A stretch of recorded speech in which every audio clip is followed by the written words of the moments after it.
Carta aos Hebreus. Cada carta presente no Novo Testamento possui uma qualidade que a diferencia das demais. E a Epístola aos Hebreus certamente possui muitas, sendo sua profundidade teológica a principal delas. Seu autor é desconhecido. Embora muitos ao longo da história da Igreja tenham considerado Paulo como autor, já foram sugeridos Apolo, Barnabé e até Priscila. Seja quem for, esse autor certamente conhecia a teologia do apóstolo Paulo, pois utiliza um vocabulário muito próximo ao dele. Um outro ponto interessante é que, sem dúvidas, o autor da Epístola aos Hebreus demonstra ser alguém muito culto, com um conhecimento profundo da língua grega. Isso não significa que o autor era gentio, mas um judeu escrevendo em alto estilo sobre a maravilhosa obra de Jesus Cristo. A carta não se destina a uma comunidade específica, mas a todo o povo. É por essa razão que a carta recebe esse título. Ela é destinada aos judeus como um todo, algo evidenciado pelos argumentos usados na carta. Afinal, discutir tanto sobre o sistema sacrificial judaico era algo que faria sentido apenas para os judeus. Neste estudo, dividiremos essa epístola em 3 partes. Jesus acima de tudo. Os judeus, leitores da carta, enfrentavam um problema doutrinário seríssimo. Eles estimavam mais os anjos do que o próprio Cristo. Talvez porque tivessem dificuldade com a divindade de Jesus. É por essa razão que o autor afirma com autoridade logo no início da carta. O Filho é o resplendor da glória de Deus e a expressão exata do seu ser. O fato de anjos serem espirituais, enquanto Jesus possuía um corpo humano, causava confusão entre os judeus. Quanto a isso, o autor enfatiza a beleza do propósito de Cristo ao assumir forma humana. Visto que os filhos são pessoas de carne e sangue, ele também participou dessa condição humana para que, por sua morte, derrotasse aquele que tem o poder da morte, isto é, o diabo. De fato, a superioridade de Jesus é o grande tema de toda a carta aos Hebreus.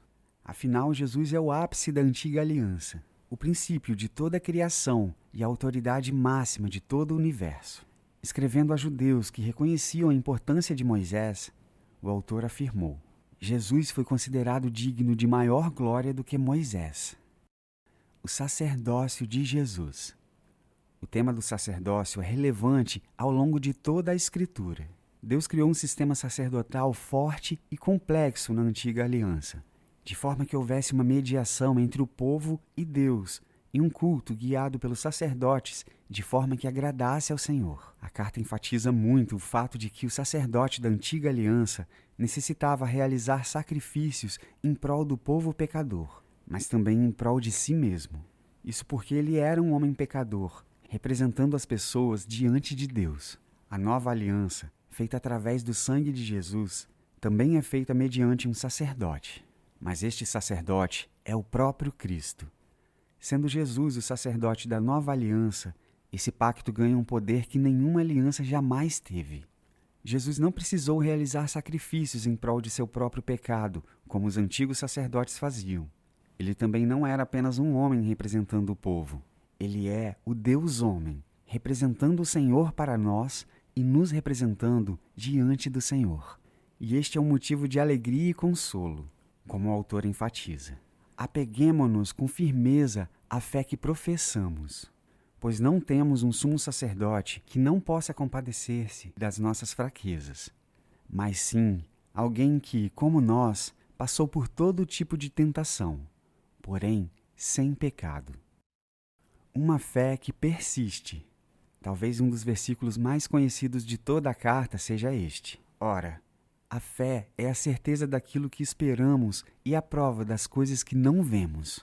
O autor de Hebreus entende que a fé é algo fundamental para a manutenção da nossa salvação. Por isso, não devemos depender daquilo que vemos, mas manter a nossa certeza na superioridade da obra de Cristo. É tratando deste tema que o autor faz a conhecida lista dos heróis da fé. Lista formada por diversas pessoas da Bíblia que demonstraram uma fé surpreendente diante das promessas de Deus. Entre esses nomes estão Abraão, Jacó, José e Moisés, Raabe e alguns juízes, exemplos de uma fé persistente.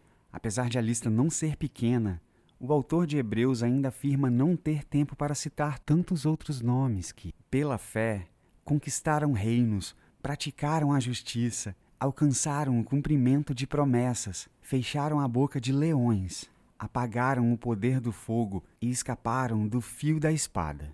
Da fraqueza tiraram força, tornaram-se poderosos na batalha e puseram em fuga exércitos estrangeiros. Diante de tantos exemplos, é claro que o autor buscava encorajar seus leitores, e faz isso por meio de uma das passagens mais famosas do livro. Portanto, também nós, rodeados por tão grande nuvem de testemunhas, livramo-nos de tudo que nos atrapalha e do pecado que nos envolve, e corramos com perseverança a corrida que nos é proposta. O chamado do autor de Hebreus era para que os seus leitores não desistissem da fé, mesmo que não tenham visto Jesus com seus próprios olhos. Ele também os exorta a permanecerem firmes na nova aliança. O sacerdócio antigo era incapaz de suprir todas as dificuldades humanas e salvar a humanidade do pecado, trazendo vida eterna. Mas em Jesus, o sacerdote da nova aliança, tudo isso foi conquistado por nós e para nós. Sendo assim, a grande mensagem da carta é a supremacia eterna e absoluta de Jesus Cristo. Estamos quase concluindo nossa série de estudos sobre as cartas gerais. Por isso, não deixe de curtir e se inscrever no canal para não perder o próximo. Nos siga em nossas redes sociais e baixe o aplicativo da Bíblia em seu tablet ou smartphone. Até a próxima!